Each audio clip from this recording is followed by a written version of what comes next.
Массовая драка между курдами и турками произошла в аэропорту Ганновера во второй половине дня в понедельник. Курдские активисты организовали акцию протеста против турецкой операции «Оливковая ветвь» на севере Сирии.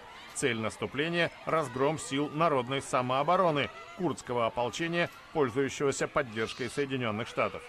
Манифестанты подрались с пассажирами и провожающими рейса в Стамбул. По расписанию он должен был вылететь в 17:30 по местному времени. Из-за потасовки он задержался на 30 минут.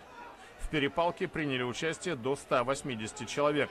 Кулаки, ноги и древки флагов пустили в ход около 20. Курды скандировали лозунги против президента Турции «Фашист Эрдоган» и «Террорист Эрдоган». Происшествие сняла на видео представительница Демократического общественного центра курдских женщин в Ганновере. Полиция взяла ситуацию под контроль. По данным стражей порядка, легкие телесные повреждения получили 2 человека. Антивоенные манифестации курдов состоялись в других частях Ганновера, на железнодорожном вокзале и в районе рынка Клагесмаркт. В этих случаях обошлось без насилия.